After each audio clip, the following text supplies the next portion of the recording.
Hi, it's me again. I'm making my second video, which I never thought I would really probably do, but anyways, here goes. I don't think I'm going to talk too much about the weight loss surgery this time because there's not much more to tell right at the moment, except for I did lose another pound, which is always good, so ooh, go me. Anyway, this time I got an idea from someone who is just awesome, and I decided that I would talk about something that happened before in my life. It was a long time ago. I was like 11 and I was in 6th grade. This one morning we woke up to go to school. My sister and I both didn't feel very well. We just kind of had a funny feeling in our stomach. Our stomach wasn't feeling quite right. But we just moved into a different house, so my mom decided that she had a clutter everywhere. She just had to send us to school so she could sort through some of this mess.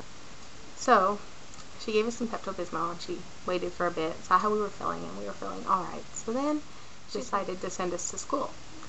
So we got to school, everything was fine for most of the day, and then that afternoon, we always had this break after lunch.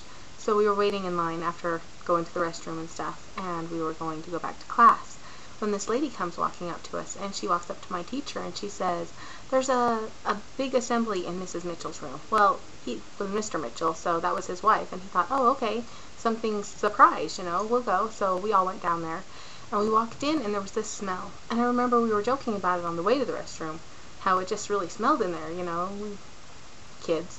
So it just got worse the closer we got to that room, and we got in there, and there was already a whole bunch of the school in there.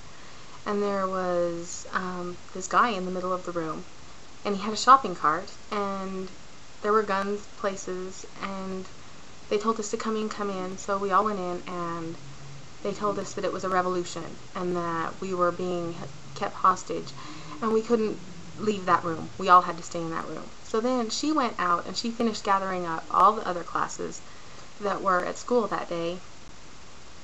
So then, by the time they were done, we were all in there. And it was one really small classroom, because this is a small town. Like, there was probably 20 kids in my whole 6th grade class, the whole class. There was one class and that was it. So we were all in there. He got nervous because we were all walking around him, and he was afraid that he was going to pull the pin out of the bomb, which was the shopping cart. And it was like he had this little thing like this, and he had a clothespin in the middle of it so that it wouldn't detonate. And he had a string tied to the clothespin and tied around his wrist. So anyways, he's like, don't anybody try anything, because if I fall, we're all gone, it'll go off. So, we're sitting there, and I knew my little sister was there, and I was looking for her, and she's just sitting over in a corner with her little teddy bear, and I felt so bad. I went and tried to talk to her, but she just wouldn't even talk. So I went and sat back down, and we were in there for hours, and the whole time I can sit there thinking nothing but, my parents, they're not going to have any kids left because we're both here, and I'm never going to grow up. And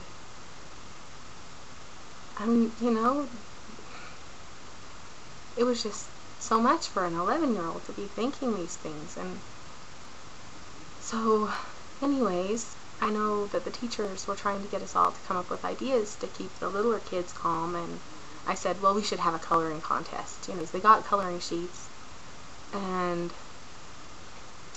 so we were going to color and stuff, and then he sent around this little paper which nobody could understand because it was his revolution, and X means O and O means this, and it was just nuts. Then he tells the principal that he wants a ransom of $2 million a child. And so then he's letting the principal go back and forth between the office, but if he doesn't come back in a certain amount of time, then, one person's gone, and all this other stuff. And so we dealt with that for just hours, sitting there. And, well, anyway, so back to my coloring. So we get the coloring sheets, and I'm sitting there, and I start to color, and I was finally kind of calm, and I wasn't thinking about anything, and I was just coloring. When all of a sudden, just boom, it went off. And so it went dark. It was just black, and I remember going to get on my hands and knees to crawl out, and all of a sudden someone just whoosh fell on top of me, and it hurt, but I was like, I gotta get out of here. So I started crawling for the door, and I got to the door. And when I got there, there was a teacher standing out there, and he says, get down, run, run. So I hurried and I ran for the outside door, and I got there, and the second I hit that door, I thought, oh my God, where's my sister? So I start moving out a little bit, but I'm looking, and I can't see her. So I'm starting to really freak out. And then I look, and she went out a different door from the school. She went out on the front of the building. So I see her, and she sees me, and we just ran to each other, and I just hugged her, and I was like, oh, thank you, she's fine. And then we pulled back, and I was holding her hands, like in my hands, and I looked, and I go, your hands are burned. And she says, what? And she looks, and she's like, oh. And, she didn't even know, because she was still in shock. And so then we were just sitting there hugging each other right in front of the school. We were little. And then the SWAT team members come running over, and they're like, go, run, run, get across to Main Street, go across the street. And so we went, and we got over there, and then some of the people in town came around and said, do you have your mom's number? So I gave it to them, forgetting that we just moved the night before and our phone wasn't hooked up. And we lived 5 miles out of town, so my parents, they weren't there.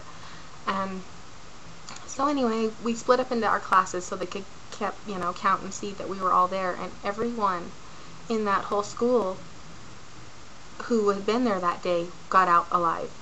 One teacher, the crazy man, he shot one teacher in the back, but he lived. He was okay.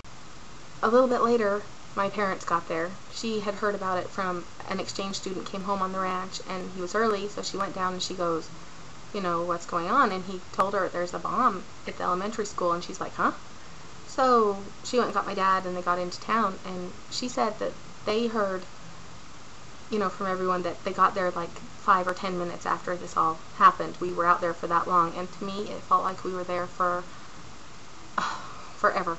I mean, just, because I couldn't quit thinking about them the whole time we were in there, so of course they're who I wanted. And for me, this has changed me because, it would anyone, obviously, but I know that summer after, I started thinking different things, I was like, well, why should I be scared to do this when, who knows? Who really knows how long you have? You can go to school and die. You can walk across the street and get killed. You don't know. So why be scared? So I was just wondering, that was somewhat of a defining moment in my life. So what are yours?